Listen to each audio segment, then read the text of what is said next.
Hello, everyone. My name is Moya Roddy, and I live in County Galway. I want to first of all say I'm delighted to be part of this event, or these events, and to thank Joe for inviting me. It's great to celebrate poetry and so necessary, especially in these times. Although I've wrote poetry and have been writing poetry for a long time, I actually only published my first collection, Out of the Ordinary, with Salmon, about 3 years ago. And it actually was shortlisted. I was delighted for the Strong Shine Award.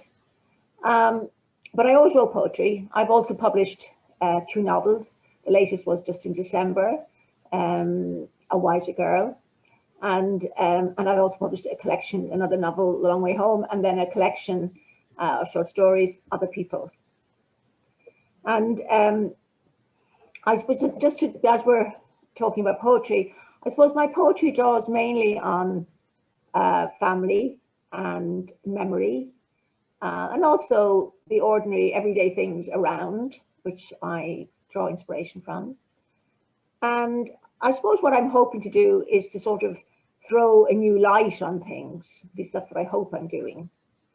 And the poem I'm going to read today, which is called The New Roof, that came about, I was every day for a good while just before the pandemic, I was passing this house where they were actually had taken off the roof and they were putting on a new roof. It was an old house. They were putting on a new roof. And I saw the timbers. I passed and then saw the timbers all stacked up as if for a bonfire. And that started the idea for the poem in my head. And I suppose it's also looking at what's disappearing all around us, and perhaps us not realizing how important or the value of these things. So I'll read it now. The New Roof. When the new roof was finally up, the old timbers were used to make a bonfire.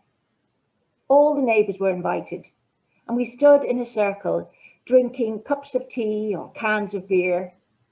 And someone said, that same wood came from the far side of, and someone contradicted him, swore it came from down beyond.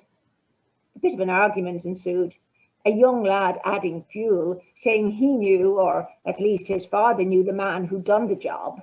And he was from, wrong again, said the first man. My cousin knew him, and he was a cousin of. The row rumbled on and on about who it was and who knew who. Then someone began reeling off the names of everyone who'd been born onto the old roof, or married out of it, or emigrated, or were carried out in a coffin. And an elderly woman said, word had it, a few generations back, the oldest girl was the best looking woman in the parish. But the old woman's husband insisted that was a different girl entirely who'd ended up in London. He knew because her brother was the best footballer ever kicked a ball. No one could dispute that. But the woman on the other side of him called his bluff. And a voice suddenly said, would you ever listen to yourselves? You think you were at a funeral. Look at that beautiful roof. That'll keep them warm for a heap of years. Everyone raised a toast, the fire spitting sparks like fireflies. But underneath all the hurrahing and cheering, there was a kind of mourning going on. As it slowly dawned, we were burning something we could never replace. Thank you.